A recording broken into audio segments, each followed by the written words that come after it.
Hi, എല്ലാവർക്കും നമസ്കാരം. ശ്രീനാരായണ ഗുരു open യൂണിവേഴ്സിറ്റിയുടെ അസൈൻമെൻറ്റുകൾ എങ്ങനെ എഴുതാം എന്നാണ് നമ്മൾ ഈ വീഡിയോയിൽ നോക്കുന്നത്. ഞാൻ എഴുതിയൊരു അസൈൻമെൻറ്റാണ് ഇവിടെ കാണിക്കുന്നത്. MA മലയാളത്തിലെ കേരള സംസ്കാര ചരിത്രം എന്ന വിഷയത്തിൻ്റെ ഡിസ്ക്രിപ്റ്റീവ് അസൈൻമെൻറ്റാണ് കാണിക്കുന്നത്. കേരളത്തിൽ ഡിസ്റ്റൻസ് എഡ്യൂക്കേഷന് വേണ്ടി 2022 നിലവിൽ വന്ന യൂണിവേഴ്സിറ്റിയാണ് ശ്രീനാരായണ ഗുരു ഓപ്പൺ യൂണിവേഴ്സിറ്റി. കൊല്ലത്താണ് ഇതിൻ്റെ ഹെഡ് ക്വാർട്ടേഴ്സ് ഉള്ളത്. ശ്രീനാരായണ ഗുരു ഓപ്പൺ യൂണിവേഴ്സിറ്റിയെ സംബന്ധിച്ച് അസൈൻമെൻറ്റുകൾക്ക് വളരെയധികം പ്രാധാന്യമുണ്ട്. ഇൻറ്റേർണൽ എക്സാമുകൾക്ക് പകരമായിട്ടാണ് ഒരു വിഷയത്തിന് 2 അസൈൻമെൻറ്റുകൾ എന്ന രീതിക്ക്, ഒന്ന് ഡിസ്ക്രിപ്റ്റീവ് അസൈൻമെൻറ്റും രണ്ടാമത്തത് അനലറ്റിക്കൽ അസൈൻമെൻറ്റും ആയി നമ്മൾ എഴുതി സബ്മിറ്റ് ചെയ്യേണ്ടത്. അസൈൻമെൻറ്റുകൾ നിർബന്ധമായും എഴുതി തയ്യാറാക്കിയതായിരിക്കണം. പ്രിൻറ്റഡ് ഫോർമാറ്റിലുള്ള അസൈൻമെൻറ്റുകൾ അവർ സ്വീകരിക്കില്ല. ഒരു അസൈൻമെൻറ്റിന് 15 മാർക്കാണ്. അങ്ങനെ ഒരു സബ്ജക്റ്റിൽ 2 അസൈൻമെൻറ്റ് വരുമ്പോൾ ആകെ ഒരു സബ്ജക്റ്റിൻ്റെ 30 മാർക്ക് അസൈൻമെൻറ്റിന് ലഭിക്കും. ബാക്കി 70 മാർക്കിനാണ് നമുക്ക് റിട്ടൺ എക്സാം ഉണ്ടായിരിക്കും. അസൈൻമെൻറ്റിൻ്റെ ക്വസ്റ്റ്യനിൽ 5 പേജിൽ അസൈൻമെൻറ്റ് എഴുതുക എന്നെല്ലാം പറഞ്ഞിട്ടുണ്ടായിരിക്കും. എങ്കിലും മിനിമം 10 പേജെങ്കിലും എഴുതാൻ ശ്രദ്ധിക്കുക. മാക്സിമം നിങ്ങൾക്ക് എത്ര പേജ് വേണമെങ്കിലും എഴുതാവുന്നതാണ്. ഇനി എല്ലാവർക്കും ഉള്ളൊരു സംശയമാണ്, എന്താണ് ഫുട് നോട്ട്, എവിടെയാണ് അത് എഴുതേണ്ടത്? അസൈൻമെൻറ്റുകൾ എഴുതുമ്പോൾ ഏതെങ്കിലും റെഫറൻസുകൾ നമ്മളെടുത്ത് എഴുതിയിട്ടുണ്ടായിരിക്കും. അപ്പോൾ അത് സൂചിപ്പിക്കാനും അതുപോലെ തന്നെ ഏതെങ്കിലും പദങ്ങളുടെ വാക്കുകളുടെയൊക്കെ അർത്ഥങ്ങൾ വിവരിച്ച് കൊടുക്കാൻ, അതുപോലെ തന്നെ അബ്രിവിയേഷൻസ് കൊടുക്കാനൊക്കെയാണ് നമ്മൾ ഫുട് നോട്ട് ഉപയോഗിക്കുക. അത് അസൈൻമെൻറ്റ് ഏത് ഭാഗത്തിലാണോ അസൈൻമെൻറ്റ് വരുന്നത് അവിടെ ഒരു സ്റ്റാർ ഇട്ട് അതേ പേജിൻ്റെ താഴ്ഭാഗത്തായിട്ടാണ് ഫുട് നോട്ട് കാണിക്കേണ്ടത്. അത് എല്ലാ അസൈൻമെൻറ്റിലും വരണം നിർബന്ധമില്ല. അങ്ങനെ ഉണ്ടെങ്കിൽ അങ്ങനെ ഫുട് നോട്ട് കൊടുത്തെഴുതണം. ബിബ്ലിയോഗ്രഫി എന്തായാലും നിർബന്ധമാണ്. അത് അസൈൻമെൻറ്റിൻ്റെ ഏറ്റവും അവസാന ഭാഗത്തായിട്ടാണ് കൊടുക്കേണ്ടത്. അതിൻ്റെ മാതൃക ഞാൻ കാണിച്ചു തരാം. ഇനി നമുക്ക് അസൈൻമെൻറ്റിൻ്റെ സ്ട്രക്ചർ എങ്ങനെയാണെന്ന് നോക്കാം. ആദ്യം വെക്കേണ്ടത് ഫേസിംഗ് ഷീറ്റാണ്. ഫേസിംഗ് ഷീറ്റ് വെക്കുമ്പോൾ വളരെയധികം ശ്രദ്ധിക്കണം. ഡിസ്ക്രിപ്റ്റീവ് അസൈൻമെൻറ്റിനും അനലറ്റിക്കൽ അസൈൻമെൻറ്റിനും വ്യത്യസ്തമായിട്ടുള്ള ഫേസിംഗ് ഷീറ്റുകളാണ് ഉപയോഗിക്കുക. ഡിസ്ക്രിപ്റ്റീവ് അസൈൻമെൻറ്റിന് ഫോം 1ഉം അനലറ്റിക്കൽ അസൈൻമെൻറ്റിന് ഫോം 2ഉമാണ് ഉപയോഗിക്കുക. അത് നിങ്ങളുടെ LSAയിൽ നിന്ന് കോർഡിനേറ്റർ അയച്ചു തന്നിട്ടുണ്ടായിരിക്കും. ഇതാണ് ഡിസ്ക്രിപ്റ്റീവ് അസൈൻമെൻറ്റിൻ്റെ ഫോം 1. ഇതിൽ കാൻഡിഡേറ്റിൻ്റെ name, enrolment number, name of the programme, semester, course code, course title, name of the learner support centre, roll number, signature, date ഇട്ടിട്ട് സിഗ്നേച്ചർ. ഇത്രയും കാര്യങ്ങൾ നമ്മൾ എഴുതേണ്ടതായിട്ടുണ്ട്. ഇതിൻ്റെ ഫില്ല് ചെയ്തത് ഞാൻ കാണിച്ചു തരാം. രണ്ടാമത്തെ അസൈൻമെൻറ്റാണ് അനലിറ്റിക്കൽ അസൈൻമെൻറ്റ്. അതിന് ഫോം 2 ആണ് നമ്മൾ ഉപയോഗിക്കുക. ഡിസ്ക്രിപ്റ്റീവ് അസൈൻമെൻറ്റിൻ്റെ ഫോം 1ൽ കണ്ട അതേ കാര്യങ്ങൾ തന്നെയാണ് ഇവിടെ ഉള്ളത്. ഇവിടുത്തെ ഒരു വ്യത്യാസം എന്ന് പറയുന്നത് ഇവാലുവേഷൻ ക്രൈറ്റീരിയയാണ്. അസൈൻമെൻറ്റ് സബ്മിറ്റ് ചെയ്യുമ്പോൾ ഈ 2 ഫോമുകളും മാറാതെ പ്രത്യേകം ശ്രദ്ധിക്കുക. രണ്ടാമതായിട്ട് അസൈൻമെൻറ്റിൽ വെക്കേണ്ടത് ടൈറ്റിൽ പേജാണ്.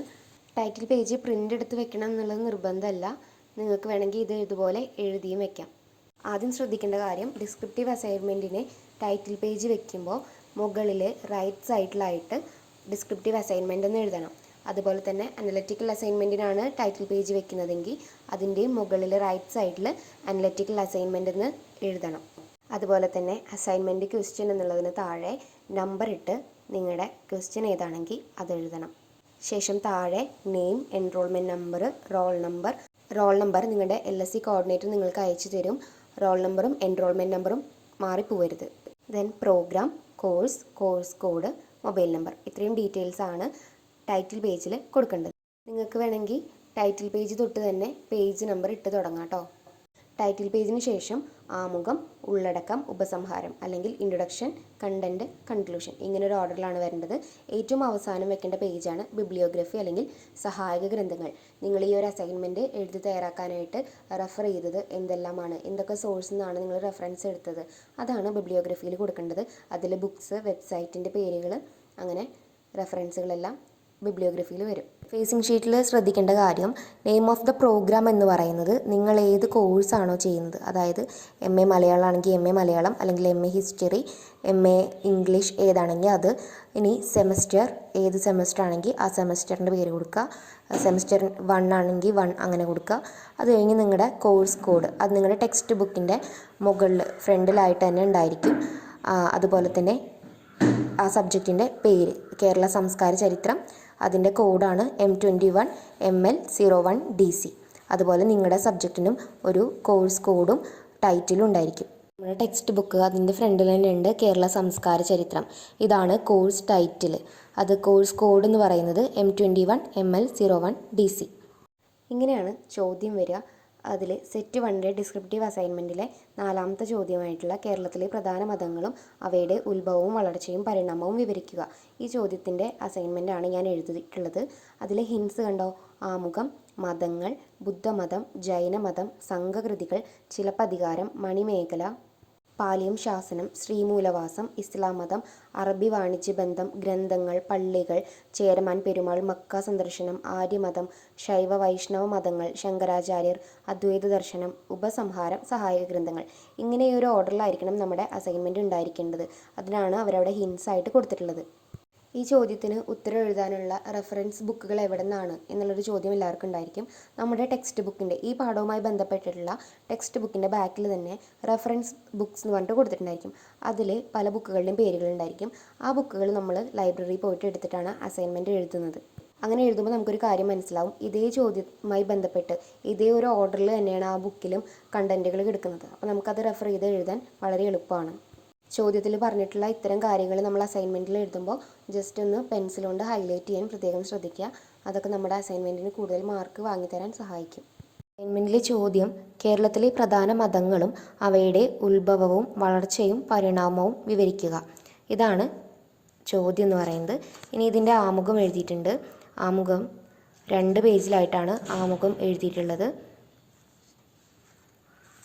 അത് കഴിഞ്ഞ് നമ്മൾ പ്രധാന ഒരു ഹെഡിങ് കൊടുക്കുന്നത് പോലെ കേരളത്തിലെ പ്രധാന മതങ്ങളും ഉത്ഭവവും വളർച്ചയും പരിണാമവും എന്ന് കൊടുത്തിട്ടുണ്ട്. അതിനുശേഷം അതിൽ ഓരോ ഹിൻസായിട്ട് കൊടുത്തിട്ടുണ്ട്. അതൊക്കെ നോക്കിയിട്ട് നമ്മളതിൻ്റെ ഓരോ സബ് ഹെഡിങ് പോലെ കൊടുത്തിട്ടുണ്ട്. സുഗന്ധദ്രവ്യ വ്യാപാരത്തിൻ്റെ ആരംഭം, ഇസ്രായേലികൾ, അറബികൾ, റോമൻ ഗ്രീക്ക് വ്യാപാരം, വാണിജ്യ മാർഗങ്ങൾ, പിന്നെ പ്രാചീന തുറമുഖങ്ങൾ, ദ്രാവിഡ മതം, ജൈനമതം, അതുപോലെ തന്നെ ബുദ്ധമതം, ആര്യമതം, ക്രിസ്തുമതം, ശങ്കരാചാര്യർ, ഇതെല്ലാം അതിൽ ഹിൻസായിട്ട് കൊടുത്തതാണ്. അപ്പം ഞാനത് അതുപോലെ തന്നെ അടിവരയിട്ട് കൊടുത്തിരിക്കുകയാണ്. ഇനി ഉപസംഹാരമാണ്. ഉപസംഹാരം എഴുതി കഴിഞ്ഞ് സഹായക ഗ്രന്ഥങ്ങൾ. സഹായക ഗ്രന്ഥങ്ങൾ എഴുതുമ്പോൾ ശ്രദ്ധിക്കേണ്ടത് ആദ്യം എഴുത്തുകാരൻ്റെ പേര്. ഉദാഹരണത്തിന് എ ശ്രീധരമേനോൻ, പുസ്തകം കേരള സംസ്കാരം, അത് പബ്ലിഷ് ചെയ്തത് ആരാണ്? DC books, Kottayam. ഏത് വർഷത്തിലാണ്? 2017. അത് ആദ്യമായിട്ട് പബ്ലിഷ് ചെയ്തിട്ടുള്ളത് 1978. ഈ ഒരു ഫോർമാറ്റിലാണ് നമ്മൾ സഹായക ഗ്രന്ഥങ്ങളിൽ കൊടുക്കേണ്ടത്. അസൈൻമെൻറ്റ് സബ്മിറ്റ് ചെയ്യാൻ അസൈൻമെൻറ്റ് ക്വസ്റ്റ്യൻ വന്ന് ഏകദേശം 2-3 മാസത്തോളം സമയം കിട്ടാറുണ്ട്. അപ്പോൾ അസൈൻമെൻറ്റ് വന്ന ഉടനെ തന്നെ എഴുതി തുടങ്ങുക. കാരണം നമ്മൾ വിചാരിക്കുന്ന പോലെ എഴുതി തീരില്ല. അതുകൊണ്ട് അസൈൻമെൻറ്റിൻ്റെ ക്വസ്റ്റ്യൻ കിട്ടിയ ഉടനെ തന്നെ അസൈൻമെൻറ്റ് എഴുതി തുടങ്ങാൻ എല്ലാവരും ശ്രദ്ധിക്കുക. അസൈൻമെൻറ്റ് സബ്മിഷൻ ലാസ്റ്റ് ഡേറ്റിലേക്ക് വെക്കാതിരിക്കുക. അസൈൻമെൻറ്റ് ഡേറ്റിന് വെക്കാതിരുന്നാൽ അതിന് ഫൈൻ ഉണ്ട്. ഞാനിവിടെ അസൈൻമെൻറ്റിൻ്റെ ഒരു മോഡൽ മാത്രമാണ് കാണിച്ചത്. ഓരോ വിഷയത്തിനും അതിൻ്റേതായ മാറ്റങ്ങളൊക്കെ ഉണ്ടായിരിക്കും. അതൊക്കെ ഉൾക്കൊണ്ട് വേണം നിങ്ങൾ അസൈൻമെൻറ്റ് എഴുതുമ്പോൾ ചെയ്യാൻ.